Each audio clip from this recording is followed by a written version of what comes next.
Kali ini saya bersama Pak Iman Nur Rosadi, ya, selaku pimpinan redaksi mediabanten.com. Oke. Pak Iman, kita tahu kondisi sekarang ini media lagi rame dengan pemberitaan mundurnya Sekda Provinsi Banten Pak Al Muktabar dari Banten. Nah, ini mengejutkan, sangat mengejutkan karena berbagai persepsi muncul dan Pak Alnya sendiri belum bisa dikonfirmasi oleh media sehingga kita bias.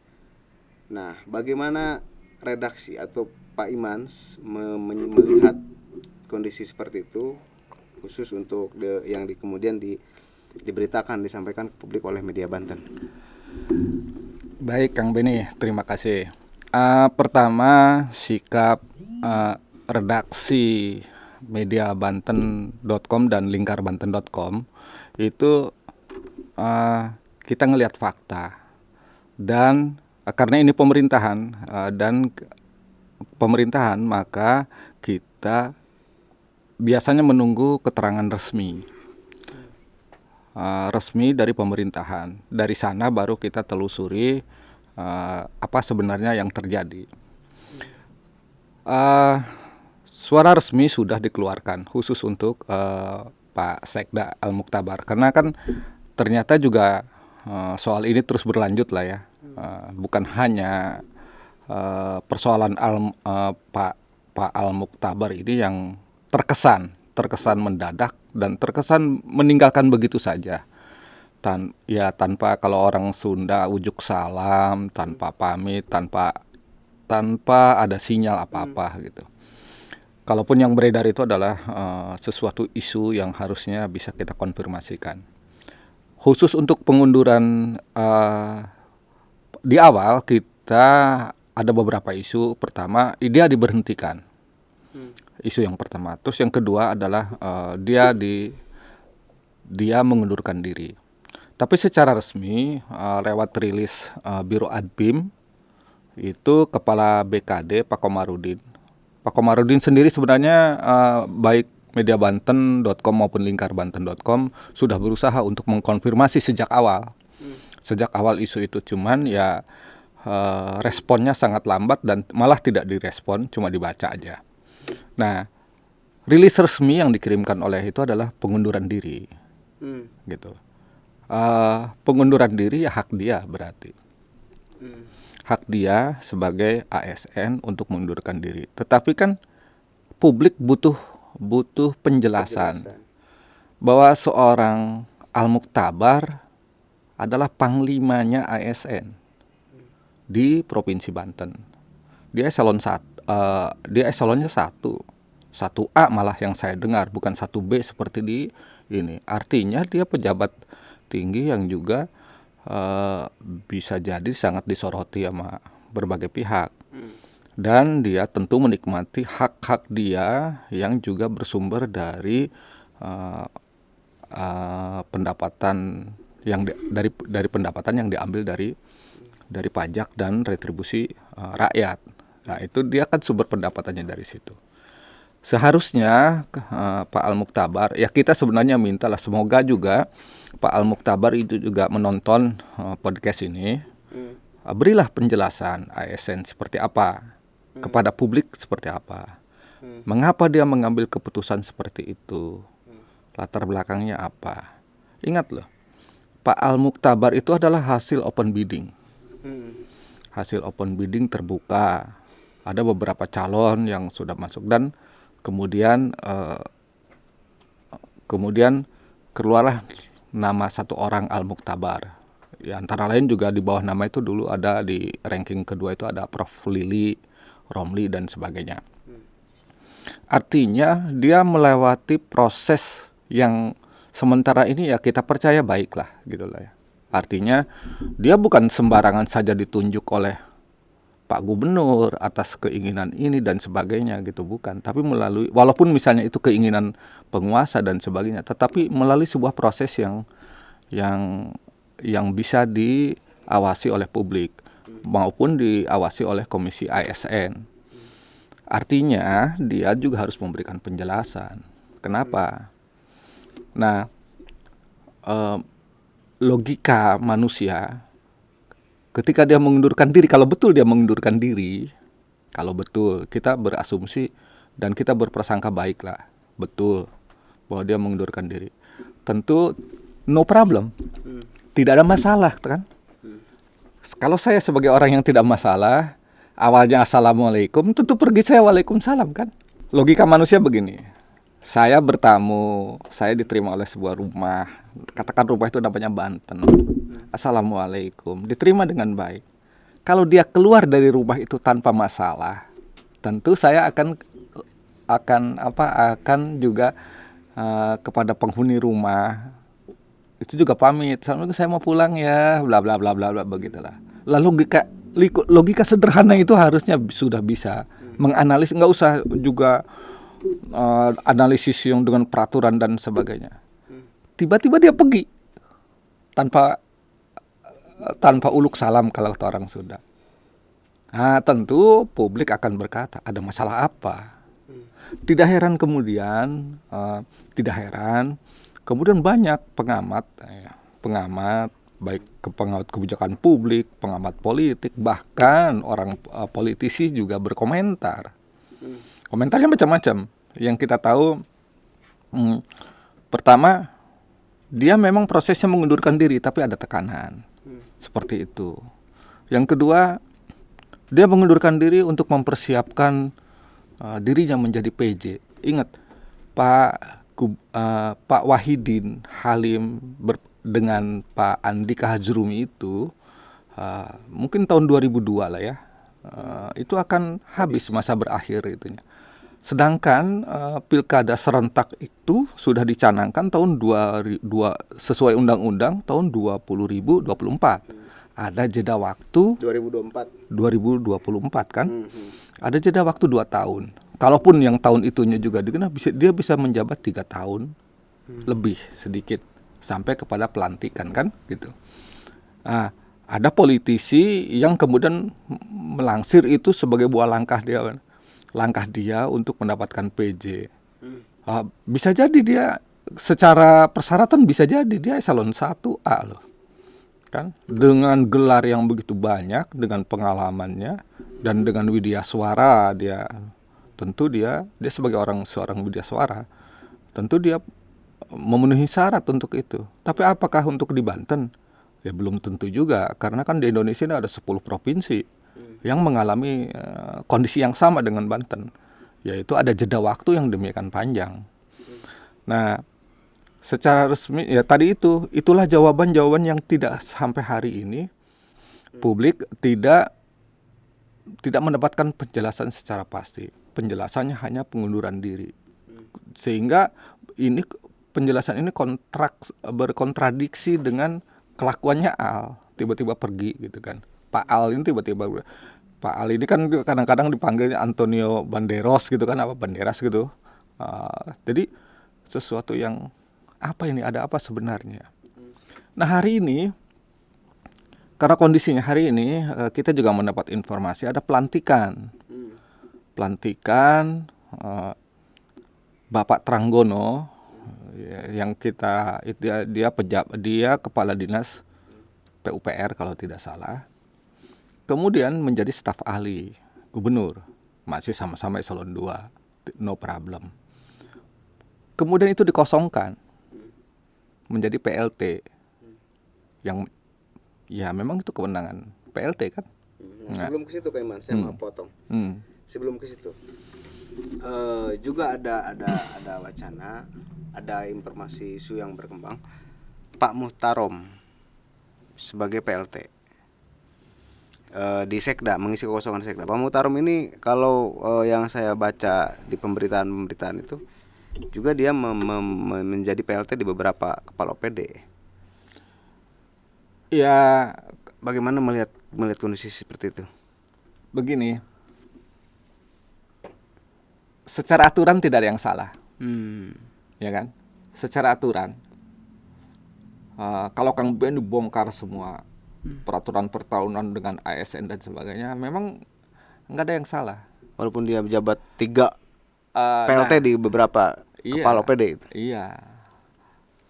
Cuman tidak etis. Akan ada sudah pasti akan ada konflik of interest. Dia sebagai seorang inspektur daerah, inspektur Provinsi Banten, dia itu memeriksa, ya kan, memeriksa OPD, pekerjaan-pekerjaan dan sebagainya. Bayangkan dia sebagai inspektur, tapi juga dia sebagai itunya gini lah, dia wasit, tapi juga pemain bola gitu loh. Ya sesuka-suka gua lah. Disitulah konflik interestnya. Ketika seorang inspektur menjabat walaupun PLT lah, tetap saya masih ingat kok dulu Pak Kusumayadi sebelum itu juga merangkap apa namanya ya? Konflik of interest. Konflik of interest ya. Pasti. Terus juga sebelum juga begini Pak Iman, kondisi pemunduran sekda ini juga beberapa bulan yang lalu kan juga diwarnai, Pemprov Banten ini diwarnai dengan pemunduran 20 ASN di Pemprov Banten, yang kemudian ada 4 ya yang dipecat ya. Ya itulah sebenarnya kita berniat menulis itu, mediabanten.com dan Lingkar Banten itu akan begini. Pemprov Banten ini punya riwayat panjang tentang pengunduran diri pejabat, ya bahkan sekelas sekda lah yang punya eselon 1. Saya masih ingat di transisi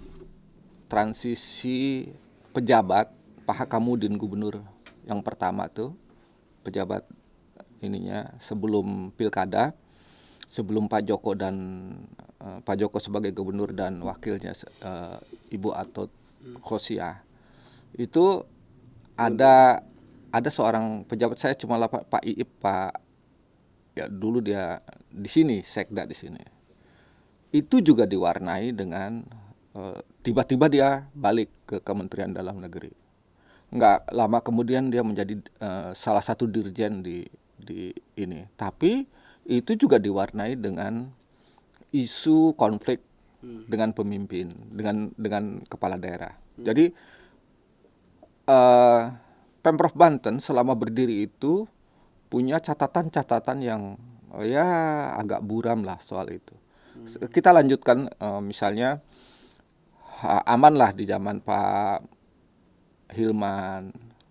Kalaupun ada, ini kita bicara sekda ya, kita bicara sekda dulu. Kalaupun ada, ini tidak sampai pada hal-hal mendadak kayak gitu. Tapi kemudian muncul kasus Pak Haji Kurdi Matin. Itu juga sangat diwarnai dengan berbagai hal. Ada desakan masyarakat, ada desakan masyarakat, ada ini sebagainya lah ya.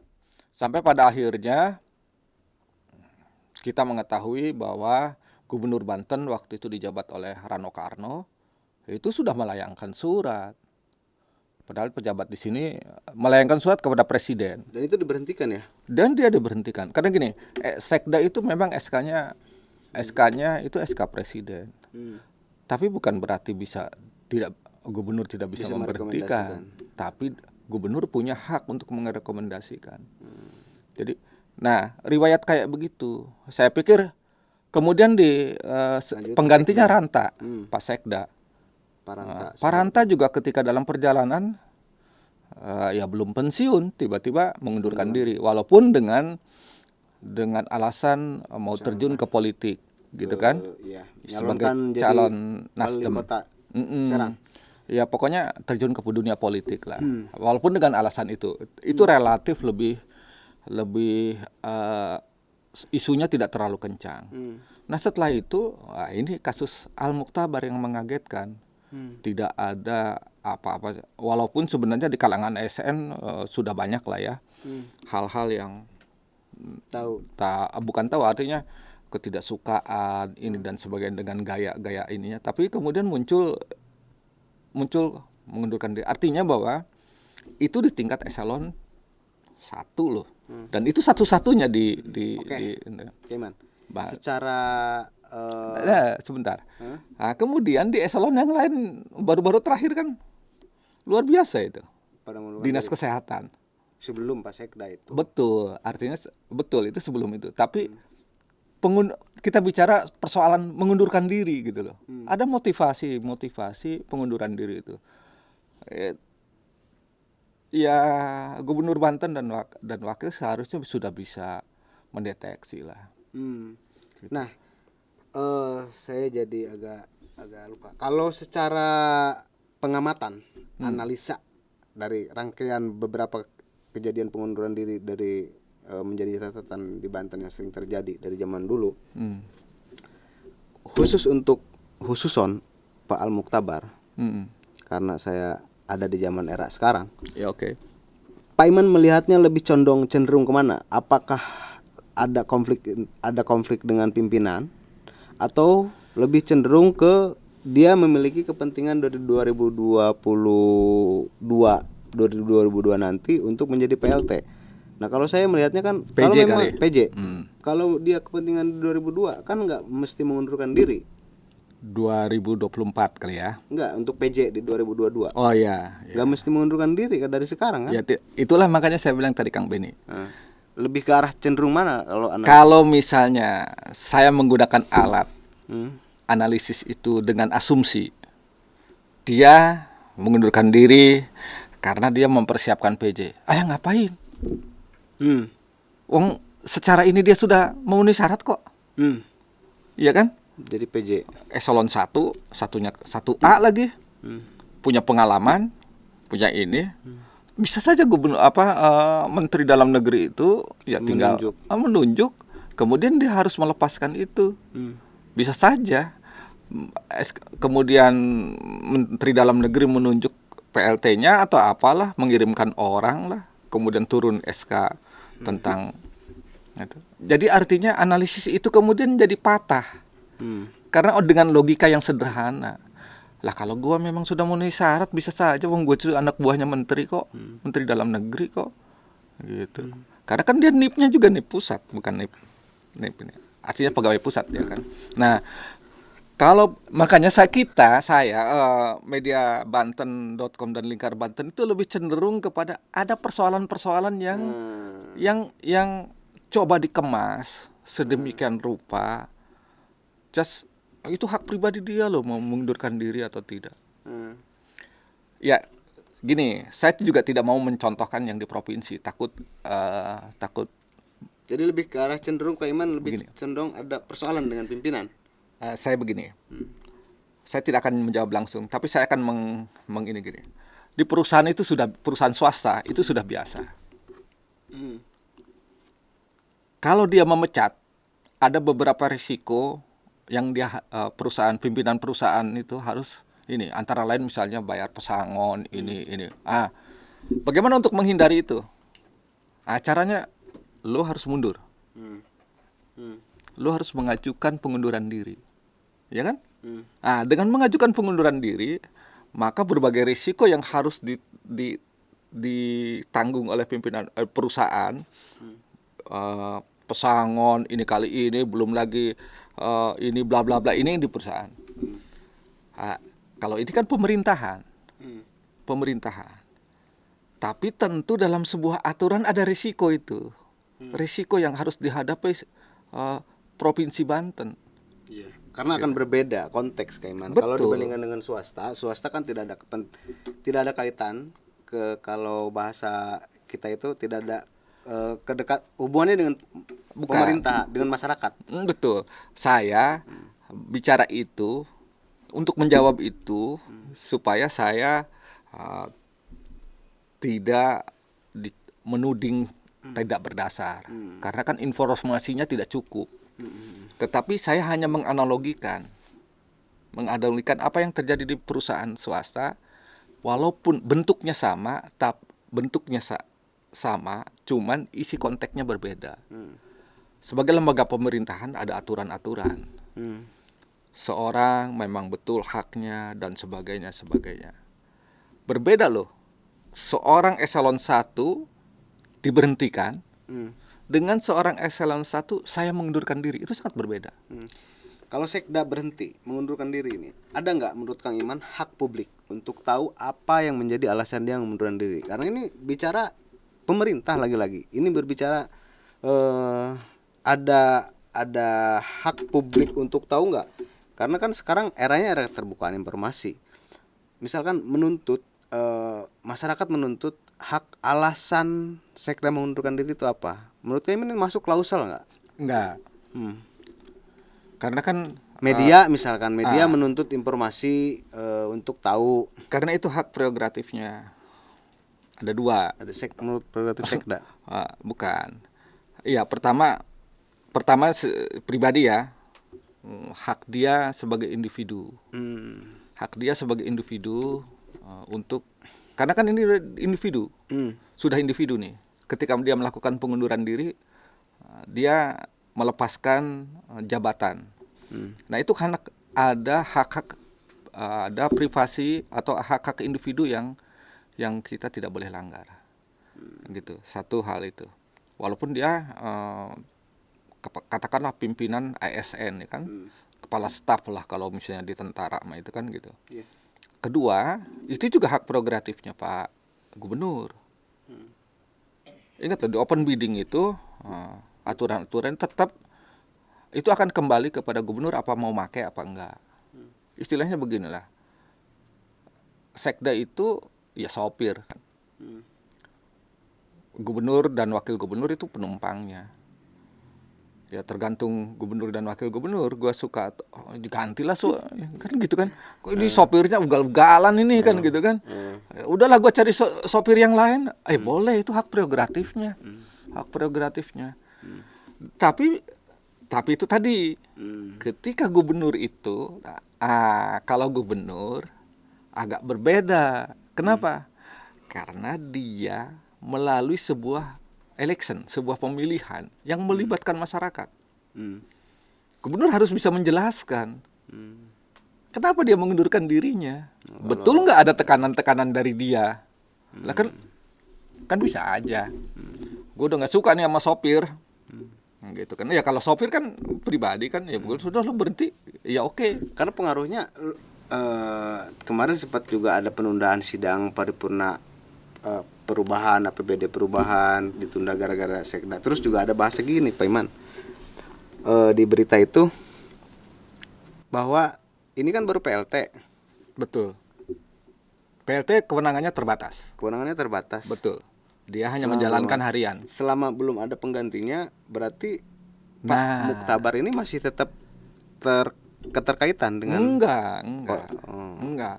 Cuman PLT itu punya kewenangan terbatas. Tapi ingat loh, PLT itu yang lain harus di gubernur langsung. Iya. Ingat loh, PLT itu merubah anggaran aja nggak boleh. Gitu. Mengusulkan yang menyebabkan A, B, C, D juga nggak boleh. Namanya PLT, dia hanya menjalankan yang harian. Tugas-tugas yang itu. Tapi kalau yang bersifat strategis dia nggak boleh. Nah, berapa lama itu jabatan PLT sehingga datang PJ itu? Kalau PJ kewenangannya lebih besar, dia boleh gitu loh. Nah, tinggal kecepatan timnya Provinsi Banten untuk menyelesaikan itu.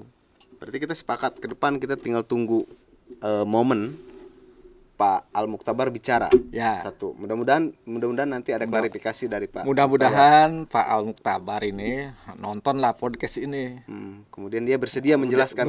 Menjelaskan kenapa gitu. Kok gue mundur, lu datang assalamualaikum pergi tanpa assalamualaikum. Lu jangan sakit lah hati rakyat Banten ini. Ya, apalagi kalau membuang kentut kan baunya doang yang ketinggalan kan gitu loh kira-kira. Lu jelasin dong lu ke masyarakat loh, jangan. Setidaknya ke media lah. Setidaknya gitu. Biar media menjadi sarana informasi menyampaikan lagi ke publik. Kalau Anda, wahai Pak Al Muktabar, kalau Anda punya kepentingan politik, ya silakan, itu adalah hak Anda gitu loh. Tapi kan Anda memimpin pasukan ASN 2 tahun sekian. 2,5 tahun ya, gitu. Anda harus jelaskan itu gitu loh, jangan juga main pergi. Apalagi kalau lewat belakang, ya syukurnya ini. Ya tahu-tahu kita ada beberes barang-barang gitu, lu ada apa ini? Barang-barang pribadinya ini kita coba redaksi Media Banten kita coba kontak Pak Komarudin, susahnya setengah mati. Kontak ke ini Adpim belum berani memberikan penjelasan secara resmi. Ya paham lah kalau Biro Adpim itu kan dia harus hati-hati. Karena memang bebannya menghadapi publik dia merilis itu. Kita paham lah. Tapi kan ada yang kewenangan yang itu. Segera jawab semua itu sehingga masyarakat tidak menjadi duga-duga. Kan akhirnya muncul duga-dugaan. Wah, ini mempersiapkan untuk tahun 2024. 24. Ini persiapan untuk PJ, untuk persiapan ini. Ya silahkan, itu haknya Pak Al. Lo ngapain kita ribut? Karena yang lebih tersakiti itu ada juga bahasa yang pengamat jangan asbun, media jangan asbun, asal bunyi, menduga-duga,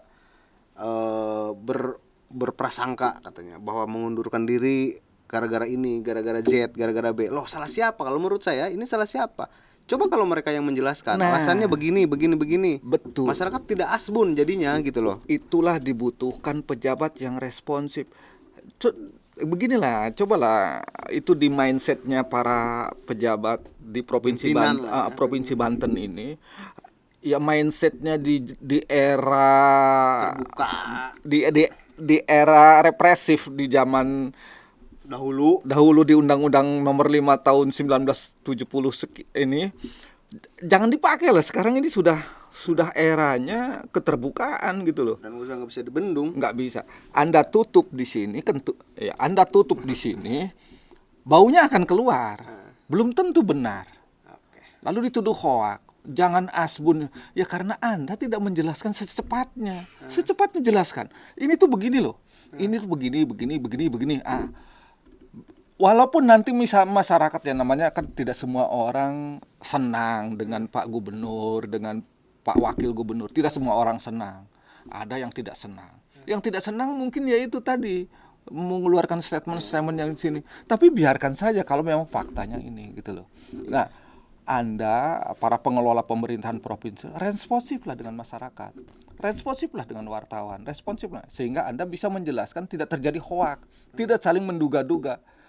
Ya namanya mendekati tahun politik, yang namanya menduga-duga kan bisa jadi bola salju. Jadi kita maunya diam aja, masyarakat maupun media itu jadi penonton yang baik, yang cantik. Diam, apapun yang terjadi kita jangan buka suara. Mungkin rejim pemerintahan saat ini pengennya seperti itu. Ketika kita mengamati ada pengamat yang bicara, oh ini gara-gara ini, dibilang asbun. Nggak bisa pengennya rasanya pengen pemerintahan itu rasanya kalau menurut saya kita media itu diam, duduk manis, kita jadi penonton yang cantik di depan TV. Mereka sedang berkompetisi, ada yang joget-joget, ada yang mungkin pengennya seperti itu Pak Iman. Kalau itu saya bisa ngomong gini lah, saya bisa ngutip Ustadz Dafa itu yang Ustadz yang lagi tenar nih, Ustadz apa sih namanya? Ustadz Dafa yang dari Bugis tuh. Iya. Wah, katanya mau pemilihan aja ngemis apa begini. Setelah pemilihan kontak aja susah. Iya, jangan begitu loh. Pemerintah Provinsi Banten ini dipimpin oleh kepala daerah. Kepala daerah itu ada 2. Iya, satu pasangan, artinya ada 2 orang. Yang satu sebagai gubernur, yang satu sebagai wakil gubernur, satu paket. Ingat, mereka setiap 5 tahun itu untuk menduduki jabatan itu minta dan ngemis suara dengan berbagai cara. Lah tiba-tiba sekarang sudah punya kekuasaan, Anda tidak mau menjelaskan, gitu. Loh, Anda itu punya utang suara. Sampai Anda itu berakhir memegang jabatan itu, kewajiban suara itu masih ada. Oke. Begitu, Kang. Sepakat. Biar kita enggak kemudian dibilang asbun. Maka enak aja lo bilang asbun. Maka kita akan tunggu apa selanjutnya yang dilakukan oleh pimpinan. Apa enggak mau dikaitkan dengan menyampaikan ke publik? Nah itu juga, itu tadi saya bilang, maaf saya tambahin. Hari ini saya bilang itu, Kepala PUPR tiba-tiba menjadi staf ahli. Nah, kita juga jangan berspekulasi lagi. Itu juga tidak boleh berspekulasi, tapi wajar. Wajar kalau masyarakat kemudian menduga-duga. Lah kalau tidak memberikan penjelasan yang baik, masyarakat akan menduga-duga. ini pasti ada kaitannya dengan Pak Al Muktabar. Pak Tranggono kan terkenal orangnya Pak Al Muktabar. Jadi banyak dugaan. Nah, untuk menutup itu tolonglah responsif. Sampaikan apa adanya, informasi yang benar. Iya. Supaya kita tidak berbunyi-bunyi. Nanti dibilang asbun lagi gitu kan. Pengamat-pengamat itu yang hari ini komentar di mana-mana dibilang asbun. Jangan asbun lah pengamat-pengamat. Padahal mereka loh, kalau menurut saya ya, mereka udah coba 5 tahun yang lalu ngomong asbun gitu. Berbicara itu karena mereka juga kayak kita nih. Kayaknya kita punya rasa yang juga mencintai Banten. Banten mau dibawa kemana, mau diapain, karena itu dasarnya. Bukan sekonyong-konyong kita berbicara gini hanya gibah, tidak memberikan faedah menurut saya. Karena kita duduk di sini loh, hidup di Banten loh. Betul. Gitu. Rasa bukan mereka saja yang memiliki cinta terhadap Banten gitu. Oh iya. Bagaimana kalau closing? Kak Iman silakan di closing, kemudian kita selesai. Takut terlalu gibah kita. Closing statement saya beginilah. Pejabat, terutama yang memegang jabatannya, responsif lah. Siap. Terhadap apa yang ada di masyarakat. Itu kalau para pejabat, baik pejabat publik setingkat gubernur sampai yang paling eselon 4 juga tidak responsif, jangan salah kalau mereka menduga-duga. Jangan salah kalau asbun itu meningkat. Iya, jangan lah kemudian nanti meningkat hoak dan sebagainya, ini kemudian dipersoalkan. Sebenarnya cukup dengan responsif, kita berikan penjelasan secara masif dan sebagainya. Begitu banyak alat dan begitu banyak peranata yang bisa dipakai. Gitu loh. Zaman sekarang ini bukan zaman kirim surat. Begitu kira-kira Pak Kang Beni. Jadi responsif lah dengan apa yang masyarakat. Jangan juga hanya sekedar melihat dari pandangan sisi politik. Jangan dong gitu. Lu responsif, berikan penjelasan kepada masyarakat yang dulu memberikan suara, baik suara maupun tidak, itu berikan penjelasan dengan baik sehingga orang memahami. Jangan lalu memberikan penjelasan yang tidak logis, kan kita bingung. Kita tunggu siap pemberitaan yang disampaikan supaya media Banten dan Lingkar Banten kemudian bisa menyampaikan apa yang sebenarnya terjadi. Kita tunggu pemberitaan-pemberitaan itu memang. Siap. Dan podcast kita kali ini kita menjadi pengamat. Assalamualaikum warahmatullahi wabarakatuh. Waalaikumsalam warahmatullahi wabarakatuh.